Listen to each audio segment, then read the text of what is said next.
Next stakeholder, infrastructure.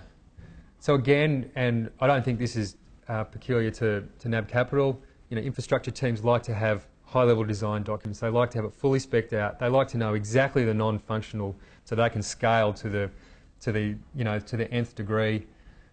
I needed to ask a lot of infrastructure to say, well, you know what? I'm making an educated decision. Here are the servers we need. Can you just go and get them up and running, because we actually need to get started.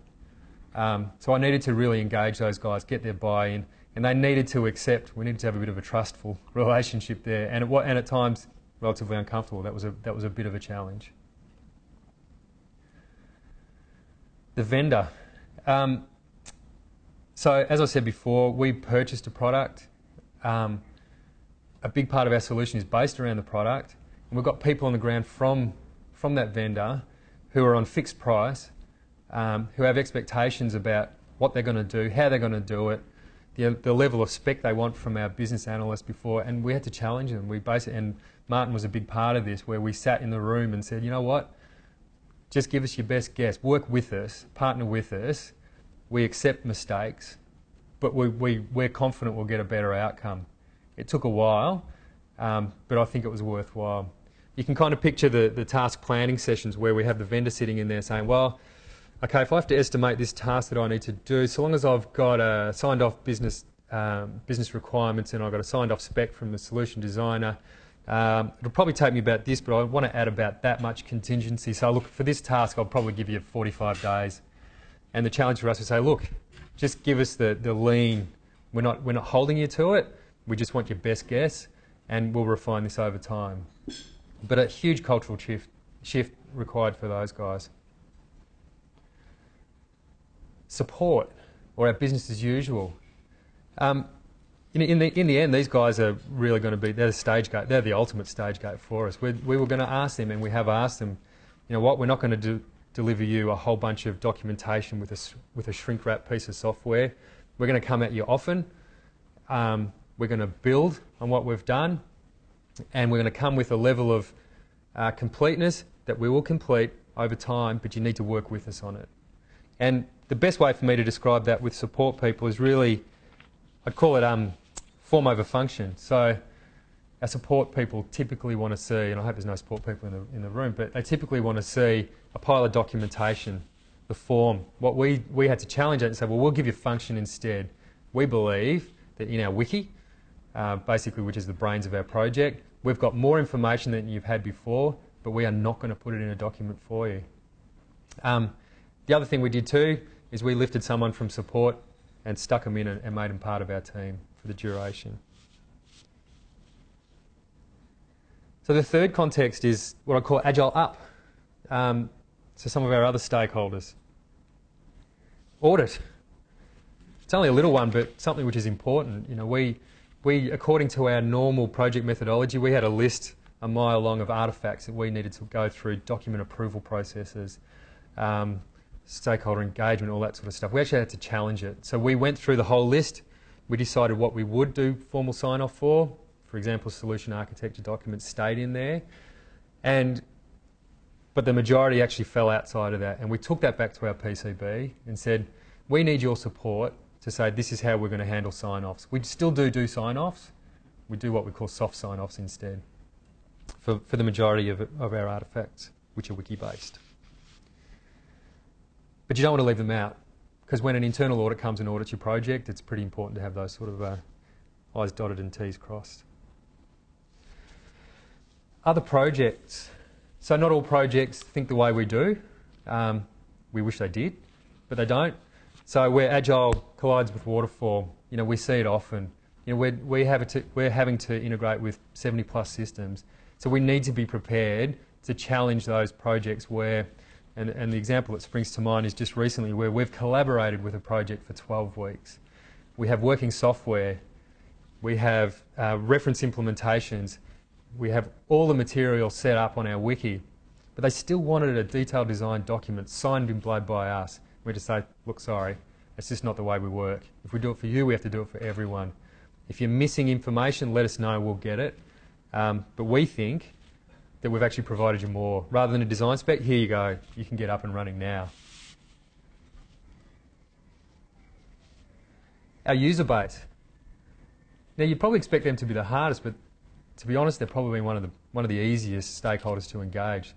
We've engaged them from the start. We show them working software. We show them improvements every 3 weeks.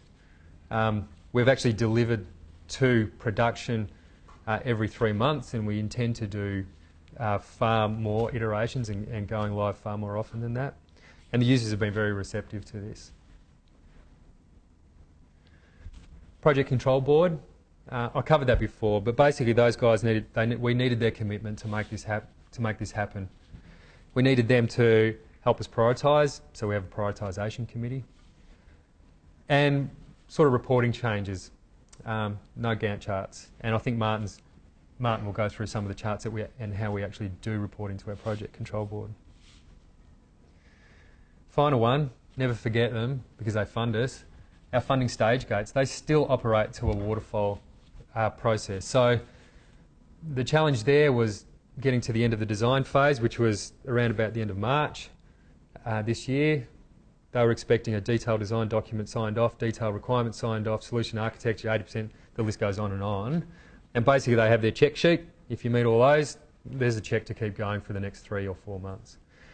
What we needed to do, we needed to socialise with each of those members before that meeting and basically tell them, well, you know what, we're going to show you delivered value. We're not going to show you those documents.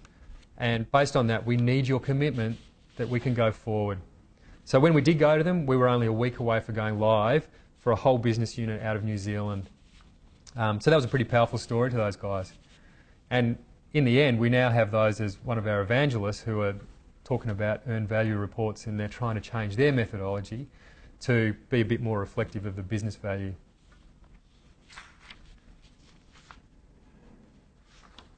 So I guess the proof's in the pudding, and I don't want to reflect too long on some of the comments we've got. I actually had a moment just last week after I'd done this, and I thought it was a late entry to this slide pack where one of my most senior stakeholders, a user, sent a mail. And I forwarded it on to Martin and I said, you've got to be proud with this. It's just giving me goosebumps.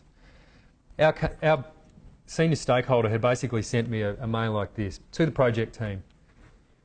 Senior customer, this was just last week. Now, obviously I'm not going to put the whole mail up, but he said, as a role, I want to do something because I need to get this done. He had just written a mail as a user story. Still gives me goosebumps. Proudest moment I've had in the project so far. And following on from that, he said, now I know to do this, I'll probably need to take out this story from this iteration. So that proved to me that we'd reflected it the whole way. And that was probably the greatest success I think that we could have asked for to date. So, you know, Martin indicated the way we sort of came about, and I wanted to just spend 1 second just talking about the difference that I see between a consultant and a coach. So, you know, we've all worked with consultants. I mean, I've been one myself once upon a time, and you spend some time with your customer, you busily note down what they're saying, you repeat it back to them, and you either walk away or you ever so gently try to lead them to a different conclusion. A coach is completely different, and a coach needs to walk in day one. They need to come and start saying no a lot. For me, Martin said, I want user stories from you. I don't want these spec things. So I said, yeah, no worries. I've got a whole bunch of blue cards, and I started saying, okay, I want a DR server, I want shared storage, I want this piece of software on there. And he said, no, tear them up. And I said, you know, who is this bloke? But in the end, he led me, but he had to do it in a pretty brutal fashion. Another example that we had was with our business analysts, desperately clinging to use cases. Martin said from day one, you know what, you're not doing it. You've asked me to be a coach, here's how we're going to do it. Now we're reaping the rewards now, but I take my hat off to Martin for doing it because it was a pretty gutsy effort to walk into a project of 30, you know, the whole Agile ecosystem, and to be able to challenge that. So at this point, it's probably a good time to hand over to Martin to talk about how he dealt with the princesses of the project like me. Thank you.